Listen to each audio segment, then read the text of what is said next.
5 foods that cause inflammation. Many foods can contribute to inflammation and chronic disease, including foods high in added sugar, refined carbs, fried foods, alcohol, and meats cooked at high temperatures. Inflammation can be good or bad, depending on the situation. On one hand, it's your body's natural way of protecting itself when you're injured or sick. It can help your body defend itself from illness and stimulate healing. On the other hand, chronic, sustained inflammation is linked to an increased risk of diseases like diabetes, heart disease, and obesity. Interestingly, the foods you eat can significantly affect inflammation in your body. 1. Sugar and high fructose corn syrup.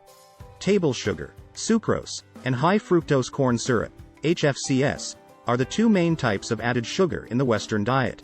Sugar is 50% glucose and 50% fructose, while high fructose corn syrup is about 45% glucose and 55% fructose. One of the reasons that added sugars are harmful is that they can increase inflammation, which can lead to disease. In one study, mice fed high sucrose diets developed breast cancer that spread to their lungs, partly due to the inflammatory response to sugar. In another 2011 study, the anti-inflammatory effects of omega-3 fatty acids were impaired in mice fed a high-sugar diet. What's more, in a randomized clinical trial in which people drank regular soda, diet soda, milk, or water, only those in the regular soda group had increased levels of uric acid, which drives inflammation and insulin resistance. Sugar can also be harmful because it supplies excess amounts of fructose.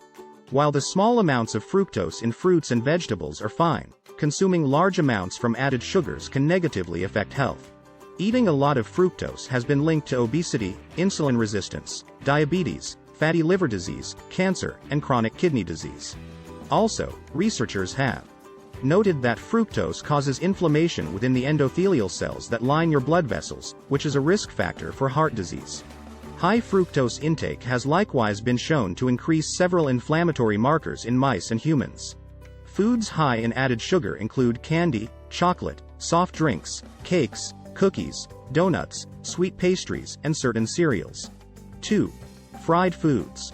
In addition to being high in fat and calories, fried foods like French fries, mozzarella sticks, donuts, and egg rolls may also increase levels of inflammation in the body. This is because certain high-heat cooking methods, including frying, can increase the production of harmful compounds like advanced glycation end products, AGEs, which can drive inflammation and contribute to chronic disease. Frying may also increase the amount of trans fats in cooking oils, which can also promote inflammation. Some research suggests that fried foods can influence the composition of the gut microbiome, which could increase levels of inflammation. Additionally, other studies have found that fried food consumption may be associated with an increased risk of developing and dying from heart disease. 3. Refined carbohydrates. Though carbohydrates have gotten a bad rap, many foods high in carbohydrates are highly nutritious and can fit into a well-rounded diet. However, eating excessive amounts of refined carbs can drive inflammation. Refined carbs have had most of their fiber removed. Fiber promotes fullness, improves blood sugar control, and feeds the beneficial bacteria in your gut. Researchers suggest that the refined carbs in the modern diet may encourage the growth of inflammatory gut bacteria that can increase your risk of obesity and inflammatory bowel disease. Refined carbs have a higher glycemic index, GI, than unprocessed ones. High GI foods raise blood sugar more rapidly than low GI foods. In one study, children and adolescents with cystic fibrosis who followed a low GI diet for 3 months experienced significant reductions in markers of inflammation compared to a control group. Another review had similar findings, reporting that a low GI diet could decrease levels of interleukin-6, a marker of inflammation, more effectively than a high GI diet in people with diabetes. Refined carbohydrates are found in candy, bread, pasta, pastries, some cereals, cookies, cakes, sugary soft drinks, and all processed foods that contain added sugar or flour. 4. Excessive alcohol. Moderate alcohol consumption may provide some health benefits. However, higher amounts can lead to severe problems. In one 2010 study, levels of C-reactive protein, CRP, a marker of inflammation, increased in people who consumed alcohol. Those who had more than 2 drinks per day had the highest CRP levels. People who drink heavily may develop problems with bacterial toxins moving out of the colon and into the body. This condition, often called leaky gut, can drive widespread inflammation that leads to organ damage. To avoid alcohol-related health problems, intake should be limited to 2 standard drinks per day for males and 1 for females. 5. Meats cooked at high temperatures.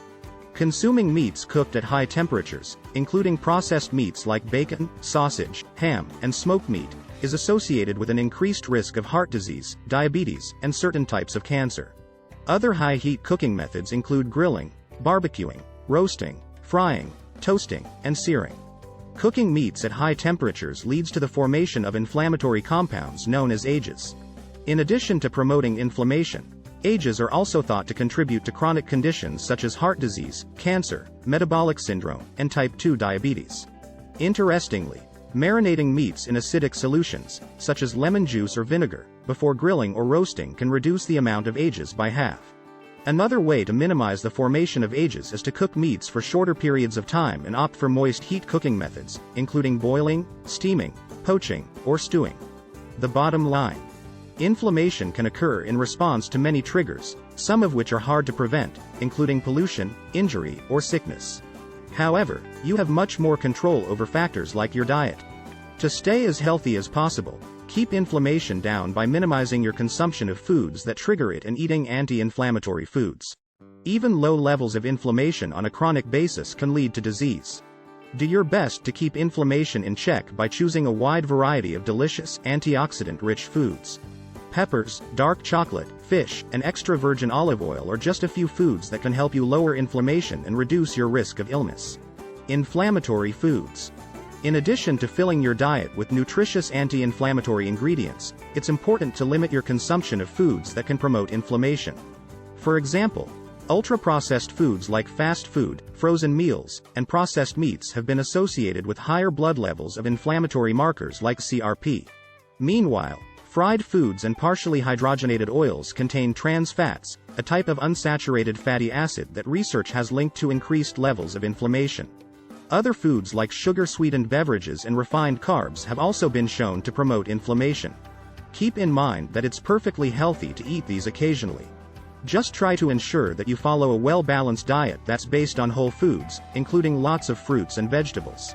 It's best to stick to foods that are minimally processed.